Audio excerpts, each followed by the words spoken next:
Aniversario de la Ley de Acceso a la Información Pública. El 23 de septiembre de 2008, el Congreso de la República aprobó el Decreto 57-2008, Ley de Acceso a la Información Pública, con la premisa de iniciar el cambio en la nueva era democrática de convertir la gestión pública de gobierno de puertas abiertas y hacia la transparencia.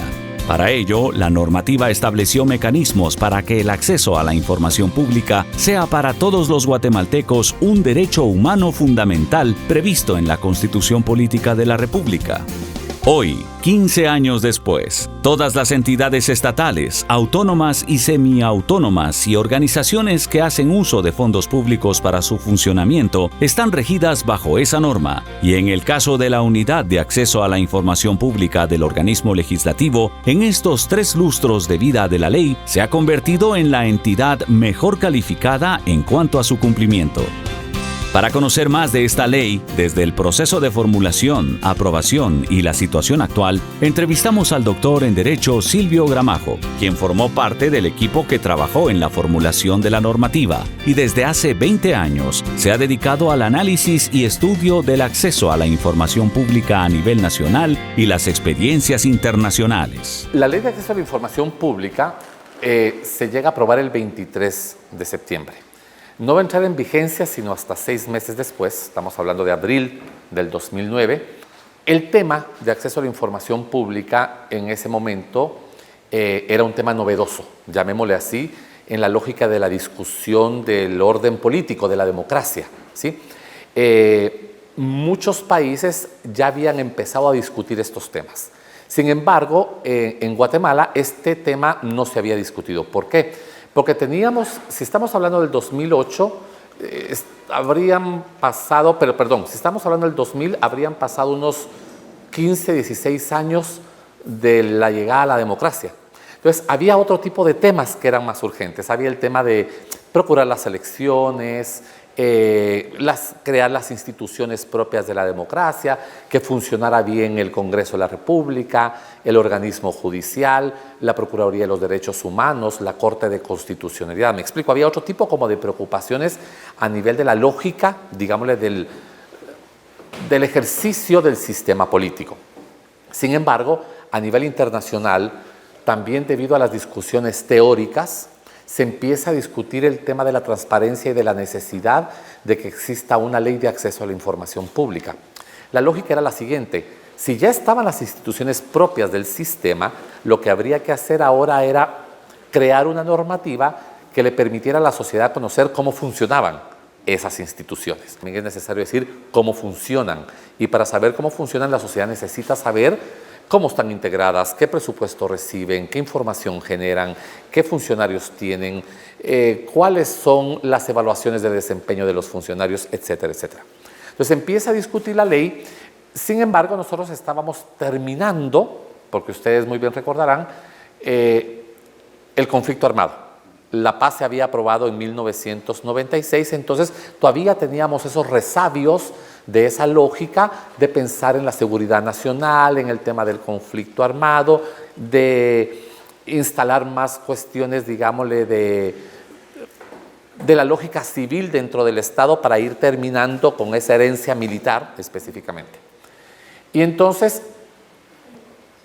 yo trato como de enmarcar ese proceso de aprobación en 4 momentos. El primer momento se va a dar en el gobierno del expresidente Portillo, ¿me explico? Y debido a algunos compromisos, especialmente de los acuerdos de paz, se empieza a generar la discusión de este tema, porque hay un compromiso en los acuerdos de paz que habla sobre el tema del acceso a la información pública y a los archivos de datos personales, que es el inciso 52 del acuerdo de paz que tiene que ver con el tema de sociedad civil. Y era un compromiso internacional. Empieza toda una lógica de discusión entre sociedad civil y el gobierno, pero es evidente de que este era un tema en ese entonces muy importante, muy candente, porque de alguna manera el tema de acceso a la información pública también implica de suyo conocer información del pasado. Y con lo que había pasado en Guatemala, ese tema era pues de alguna manera un poco difícil. hay que hacer notar de que durante ese periodo de gobierno el presidente del Congreso era el difunto ex general Ríos Montt. Y entonces un tema que tocaba los intereses del ejército pues iba a ser un poco complejo. Y evidentemente no pasó el trámite legislativo. Posteriormente vino el gobierno del expresidente Berger. Ahí se dan dos momentos distintos. El primero era que había que aprovechar digámosle un poco como la emoción de la campaña. Él durante su campaña habló mucho de anticorrupción y de transparencia. Entonces se aprovecharon las organizaciones sociales para tomarle la palabra y decir, bueno, ya que él está como muy metido en este tema, tratemos de ver si impulsamos. Se inicia otra serie de negociaciones, sin embargo, él entra por una coalición de partidos que se llamaba La Gana y la coalición se rompe. Al romperse la coalición, eso tiene un impacto también en la correlación de fuerzas dentro del Congreso. Entonces no se logran los votos necesarios y por segunda vez, digámosle, el tema queda relegado. Hay un tema, o sea, el tercer momento también es importante. Durante ese mismo gobierno, prácticamente al final, crea unas mesas de discusión, donde una de las mesas de discusión tiene que ver con el fortalecimiento de las entidades que ven todo el tema del gasto público. Y entonces se vuelve a meter el tema de acceso a la información pública. Pero tampoco, por llegar al final del periodo, todos sabemos que en el último año de gobierno, los gobiernos normalmente ya no van a hacer mayor cosa, van a pasar como el agua bajo el puente, que pase de manera tranquila y pasa ese tercer momento. El cuarto momento es durante ya la gestión del expresidente Álvaro Colón, que se empieza a discutir el tema, siempre en sociedad civil, y de alguna manera se buscan y se tratan de hacer estrategias políticas para buscar el apoyo de algunos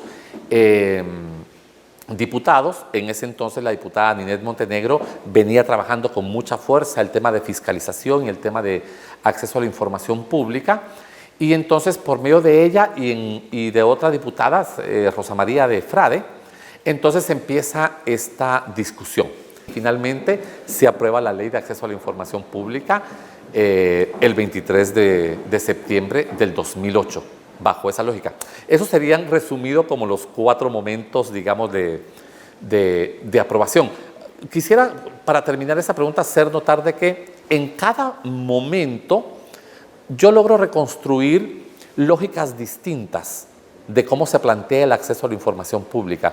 Se planteó como un elemento que ayudara a reconstruir un poco lo que había sucedido en el pasado con el conflicto armado interno. Se planteó también como un elemento que tuviera que ver con la generación de información para los procesos judiciales, por ejemplo, en materia de justicia transicional. Se planteó el tema de acceso a la información pública como una especie de elemento o de característica propia de los organismos de control, como una Contraloría General de Cuentas, por ejemplo. Sin embargo, es hasta el cuarto momento donde ya se plantea el acceso a la información pública como lo que realmente es, como un derecho humano. Como un derecho humano que tiene relación directa con el ámbito, por ejemplo, como la libertad de expresión, como la libertad de prensa, como la libertad de acceso a información objetiva y universal, que es parte de la libertad, digámosle, de información que se recoge en la Carta de los Derechos Humanos, que es el famoso artículo 19. Lo que pasa que, digámoslo desde la perspectiva nuestra como colegas periodistas, nosotros lo vemos más eso como la lógica de la libertad de expresión y de la libertad de prensa, pero ahí hay un verbo específicamente donde dice la persona tiene derecho a dar y a recibir información, pero también a investigar. Y cuando se habla del verbo investigar es donde nos dice la jurisprudencia de la Corte Interamericana de Derechos Humanos, es que las personas tenemos acceso a la información que está en manos del Estado. En esos 4 momentos, ¿cómo fue aprovechado para mejorar el contenido de esta ley? La vida y el contexto no tienen nada marcado, sino que uno mismo se va dando cuenta después de que las cosas en algún momento tuvieron una razón de ser. En este caso fue favorable. Tuvieron que pasar esos largos 8 años de discusión, pero que al mismo tiempo también como tú bien señalas, nos sirvieron para gozar de experiencias de otros países donde se estaba discutiendo este tema, e incluso en otros continentes, donde había también otra lógica de ayuda, de jurisprudencia, de grandes juristas que nos fueron ayudando con su conocimiento para ir bregando y metiéndonos en este campo que era de suyo desconocido. La segunda o tercera ley más importante que se ha hecho en materia de renovación y de modernización del sistema político. Tal vez la ley de descentralización es una de ellas, por ejemplo, porque tiene la lógica de la descentralización del poder, y la ley de acceso a la información pública, porque lo que hace es trasladar el poder de la información que estaba en manos de los funcionarios a la ciudadanía.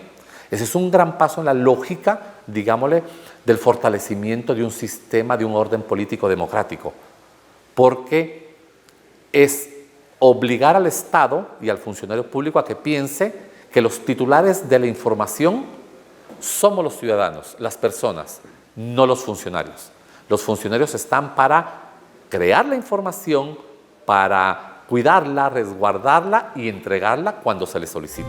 ¿Cuál es el papel que jugó la sociedad civil en la formulación de esta ley? Fundamental, fundamental. Yo te puedo decir, no sé de otras leyes, pero yo te puedo decir que la ley de acceso a la información pública se logra por el valor, la voluntad, la capacidad y la decisión que tuvo sociedad civil, a pesar del actor político.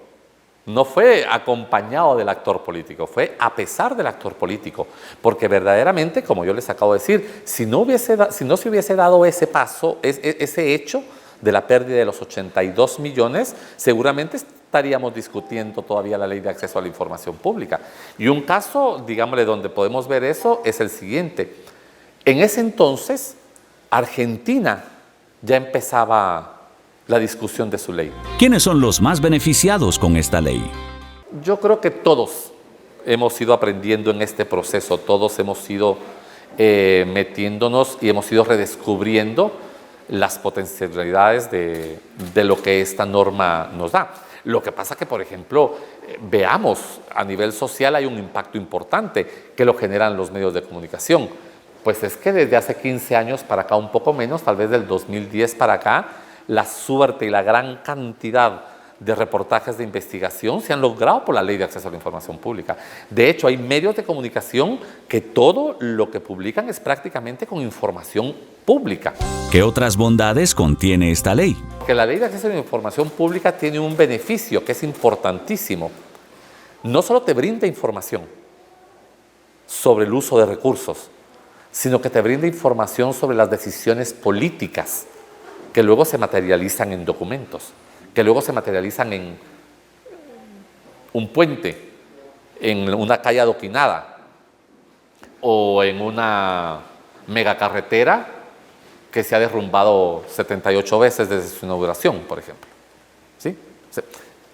¿Por qué esa empresa y por qué no otra construyó el puente? La banda de música de la feria de tal municipalidad. Pero es que se ha descubierto hasta quién le vende el vestido a la reina que nombran. Y entonces resulta que es hija de la cuñada, del papá, de la tía, de la hermana del gobernador, como dice la canción. ¿Me explico? Entonces, y bueno, pues la gente se entera. La gente ahora sabe. Y uno de los principales temas es que la gente entonces logra tomar mejores decisiones. Si su funcionario ha sido probo, ha sido honesto, ha sido transparente, lo va a premiar. Pero si ha sido todo lo contrario, si ha sido un pícaro, un corrupto, un deshonesto, pues lo va a castigar. Y en las elecciones uno mira eso, prácticamente. ¿Qué opina de la alta calificación que tiene el organismo legislativo en cumplimiento de esta normativa? El Congreso tenía nota de 30, no pasaba de 40 puntos sobre 100 en la evaluación que hace la Procuraduría de los Derechos Humanos. Y la primera vez que subió, si mal no estoy, fue a 98 puntos. El incremento fue brutal. Fue brutal. Es más, hasta le sirvió como de propaganda política al entonces presidente del Congreso en ese entonces, que muy brillantemente se dio cuenta de la importancia del tema, y de ahí para acá hasta donde yo recuerdo, porque es que, a ver, vamos, yo leo los informes, pero son 1.200 sujetos obligados, tampoco tengo en la memoria tanta estadística, pero desde ese entonces para acá, si mal no estoy, que tuvieron que haber sido, hará unos 8 años, creo yo, si mal no estoy, o un poco más, el Congreso no ha bajado. El Congreso se ha mantenido dentro de una de las instituciones mejores evaluadas, digámosle, porque ya tiene bien la información en la página web, etcétera, etcétera. Que hay problemas, que deben de haber problemas específicos, particulares o de otra índole, pues tendrán que ser las propias autoridades de cada legislatura o de cada presidencia, porque aquí hay legislaturas que han cambiado presidente cada año, pero a veces hay presidentes que han estado 2 o 3 años, digamos, ¿no? Pues habrá de ser la Junta Directiva la que tome las mejores decisiones para ver el empuje que le da a un tema de esto, porque en el Congreso de la República se da un tema importante. No solo son sujeto obligado, fíjate, o sea, el Congreso de la República tiene que dar información cuando le solicitan, es sujeto obligado. Pero 2, es el ente que le da el presupuesto al Procurador de los Derechos Humanos, porque si mal no estoy, o sea, si mal no recuerdo, de mis épocas de que yo cubría el Congreso, en el presupuesto del Congreso se integra la plantilla presupuestaria del Procurador de los Derechos Humanos. Entonces, el Congreso también tiene la responsabilidad del apoyo financiero, la autoridad reguladora en materia de acceso a la información pública. Y 3, pues en algún momento el Congreso de la República tendrá que ser el organismo donde se venga a discutir públicamente la posibilidad de algunas reformas a la ley, que no es que no haya habido. De la aprobación para acá, si mal no estoy, se han presentado 10 iniciativas de reforma de la ley de acceso, que gracias a Dios no han pasado.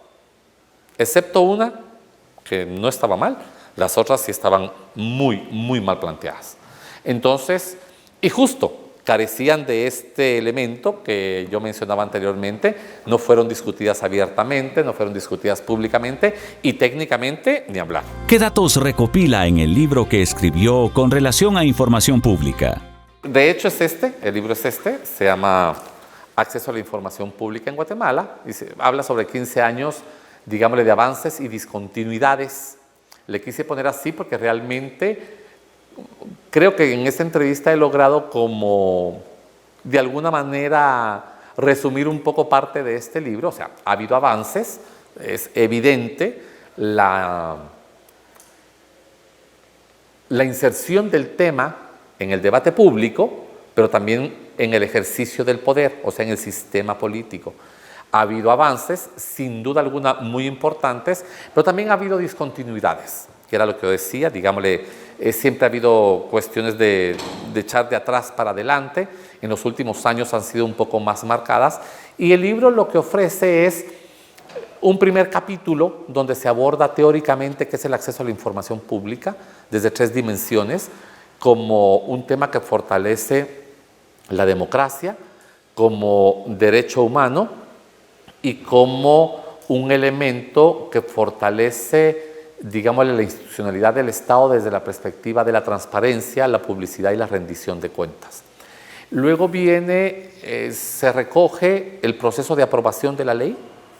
Luego viene, en el tercer capítulo, se establece este análisis de la ley, de su diseño institucional. Mi intención era dejar un registro para Guatemala, que la gente, que los investigadores o periodistas que quisieran, pues pudieran tener y recoger ya en un solo texto cosas que les pueden interesar. Y la presentación, como decía, va a ser el jueves 28, que dicho sea de paso, el 23 es el aniversario de la ley, pero el 28 de septiembre es el Día Internacional del Acceso a la Información Pública. Al finalizar la entrevista, el doctor Gramajo expresó: muchas gracias a ustedes, enhorabuena por tener el puntaje que tienen, y de alguna manera pues el tema es que estamos por terminar una legislatura, vendrá una legislatura nueva y pues bueno, aquí hay que hacer como que de alguna manera pues ver de que las nuevas autoridades tengan buena voluntad para que continúe, por ejemplo, este